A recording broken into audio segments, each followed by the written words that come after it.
Before we jump into today's video, I need to make it clear I am not making this to glorify the use of anything. Oh no, in fact, this is quite the opposite. I am making this to help educate and keep people safe so they know what to do to help them out of a debilitating, life-threatening addiction.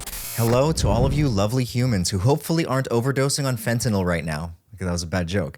In today's video, we're going to touch on something that we haven't talked about before, and that is what you can do when you are a hardcore heroin/fentanyl addict to help yourself get over it, or someone who's withdrawing from oxy, methadone, any of the opioids that you can think of. There are actually things you can do to slowly taper off, or stepping stones you can use to, stay safe and not die. Because when I say heroin, what I actually mean is heroin that's primarily made of fentanyl, because you can't even find pure heroin anymore. It's just fentanyl everywhere. And if you go to places like Vancouver, there's a street called Hastings, and you can see what I call Tentopolis.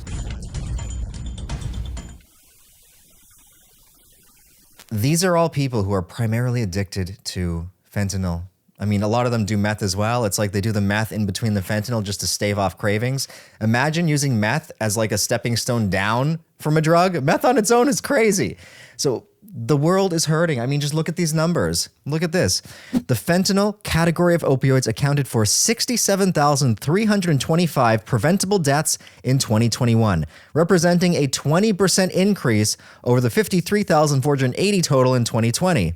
And I can't find 2022. I'm assuming it's still rising. Like, that is fucked up. Usually all these stats are for the states, because according to the internet, the states is representative of the entire freaking world. And the story goes like this with most people who fall, unfortunately, victim to these compounds. They have a back injury. They have a car accident. Their doctor innocently prescribes them oxycodone. Am I saying that right? OxyContin is the brand name. Yeah, I got it right. And then they innocently get addicted to this substance. Their injury heals, but because they've been on these painkillers for so long, during their injury, they actually built up a tolerance. Initially, their doctor's like, take one in the morning. And then that becomes a higher strength. They go from 20 to 40 milligrams, then to 80 milligrams. And by the time their injury has healed, they are now taking in a single dose enough that would kill them had they had no tolerance. And that's why these substances are so scary, because you build up a tolerance which actually saves your life to higher doses. For example, someone with no tolerance, if they took 120 milligrams of oxycodone, that could kill them. But when they have a tolerance, they can handle that. So a lot of people, what ends up happening, they get clean for like a month or two, and then they jump right back into their high dose, and they fucking overdose and die. But what happens to most people is they start on something like oxy, and then they have a shortage of pills, or the pills get too expensive. And then one of their friends is like, you know what, you can just buy heroin off the street and it'll cure your dope sick. Because what happens is when you withdraw from things like oxy, you get what is called dope sick. You go into pretty much immediate withdrawals, which feel like death. And just people will do anything to get away from these withdrawals. So then they move over to heroin because it's cheaper. And these days, like I said, there's no heroin. It's all fentanyl-laced heroin. And just like that, they went from a car accident, back injury, to oxy, to heroin, to fentanyl, and now they're fucked. And a lot of them die on the streets. It is scary. It's a crisis happening all across the world. So I just figured we'll do something different. We're going to make this video to help keep all of my brothers and sisters, all you fellow drug addicts, safe. Again, this video does not glorify or promote the use of any substances. We're not making this to help, attract people to these things. We're just trying to keep people safe and alive. Anyway, let's jump right into today's video. All right, so cold turkey, is out of the question. That's when you just stop taking something. And a lot of people try this and they fail because the withdrawals are so brutal. We're talking not just a runny nose. We're talking feeling like you have the worst flu of your life, fevers, sweats, chills. I'm hot and cold at the same time! He needs more blankets and he needs less blankets. I'm afraid you're right. Shaking, itching, crazy itching, like there's spiders crawling all over you, huddled in the fetal position, puking all day. The withdrawals are brutal. They feel like they are actually sick, and then they will call this substance their medicine. I need my medicine, because they're so sick. So the number one thing that you're going to want to do if you're trying to get off either oxy, methadone, fentanyl, all these things, is you want to first start lowering your dose. This is called the taper. The brain needs time to adjust to a lower dose of opioids. and this adjustment can take months to years in some cases. Now, I can't give direct advice on how to specifically taper off fentanyl, but if you're on something like Oxy, this is easier. Say you're on 80 milligrams a day, slowly taper down to, I don't know, do 80, then lower it to 60 for a few days, then you're gonna lower it to 50 for a few days, and you're gonna keep dropping it down until you can either hop right off and go cold turkey, or stepping stone down, or step one more step down the stairs onto something like Kratom. So after the taper, you're gonna move on to Kratom. Now, usually I'm heard saying nothing but bad shit about Kratom, but this is where it really shines. It is not an opioid by nature. In fact, it has over 40 active alkaloids, 2 of which are opioids, the main one being called mitragynine, and because of its activity on the opioid receptors, it actually can help stave off the withdrawals. Now, of course, you're gonna probably be having to take a very big dose, and if you're stepping down from something like Oxy or, I don't know, heroin or fentanyl, your Kratom dose to like get an equivalent effect would be astronomical. You're probably never going to get an equivalent effect. So what it can do at best is just relieve most, if not all, of the withdrawals. Some people say it relieves all of them.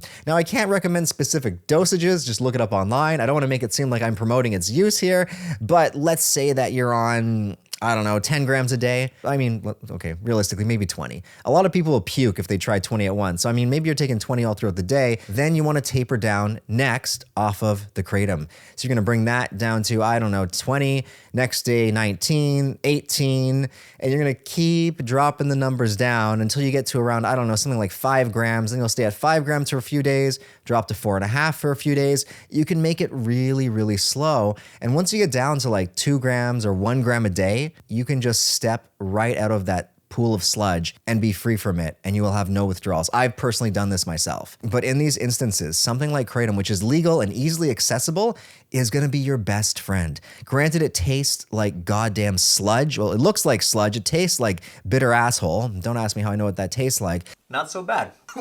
It is repulsive to a lot of people, but I've found that depends on the strain. There are numerous strains of Kratom, and some of the strongest, so if you're coming off opioids, you're probably gonna wanna lean towards the strongest. You're gonna be looking for stuff like the Bali strain, red Bali, white Bali, green Bali, or something like the Mengduz. Mengduz is one of the strongest ones. I personally think that the Balis are stronger. If you do a quick search online, you're gonna see that there's tons of strains. Now, what I found having like extensive experience with Kratom myself is you can try one strain and you can have very little to no effect. And then you try another strain and it's like, oh my God, I actually feel this.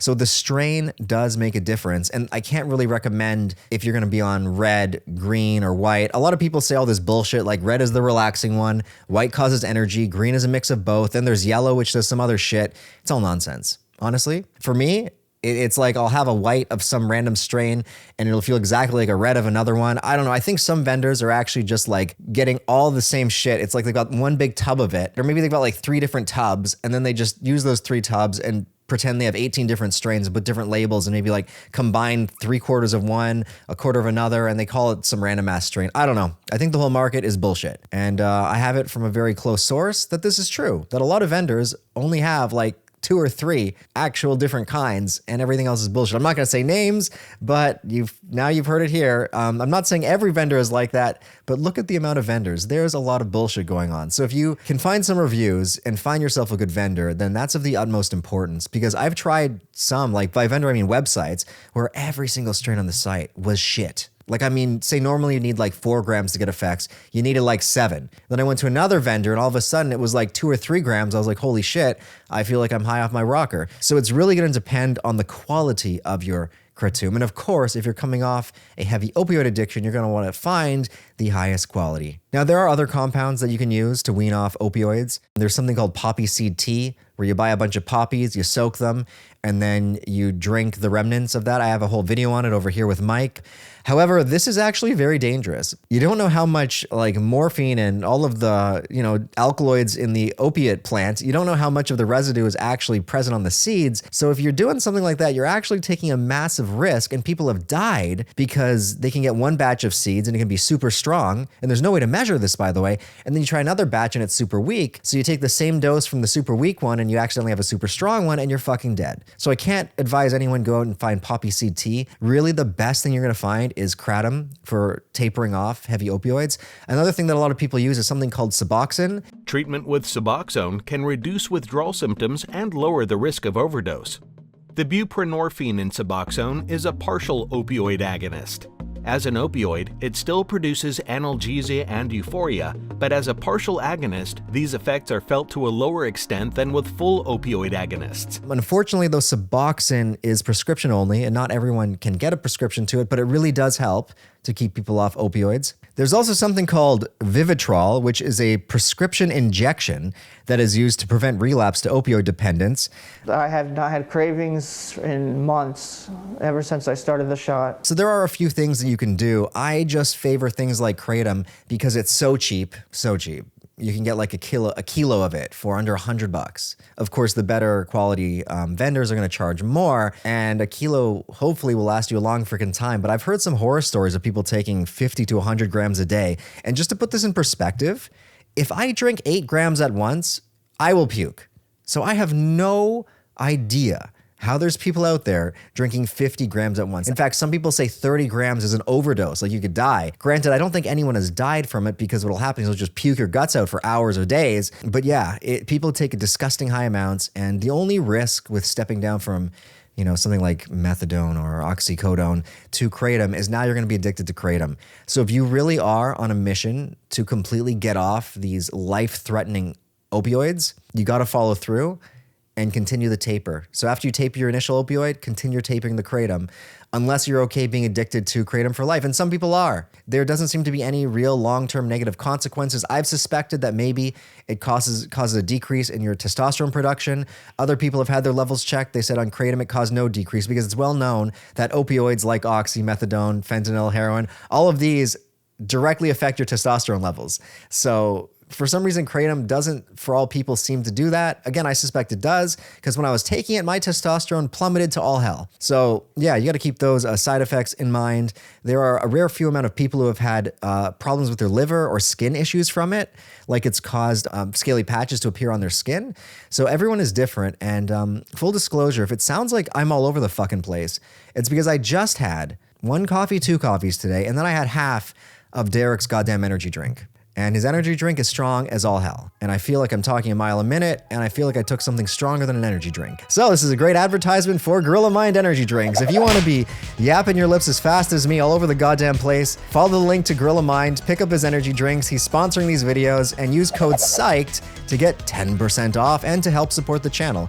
Anyway, that about wraps up this video. If you guys enjoyed this, leave her with a big thumbs up. Leave a comment below and let me know how you are doing in your own mission to kick opioids, and I hope this video has helped you. As always, head on over to psychsubstance.shop to pick up your very own trip blanket. We still got some stock of the black ones. We got to order more of the white ones. Yeah, we're waiting for an order of the white ones. It's probably going to be a month, so I'm so sorry. If you order a white trip blanket and you're still waiting for it, it's probably going to be another month. My deepest condolences and apologies. But when it comes, it'll be good because you've had all this anticipation building. Also, head on over to our Patreon page for uncut content, stuff we can't show here. And I'm going to go smoke 100 cigarettes. See you later.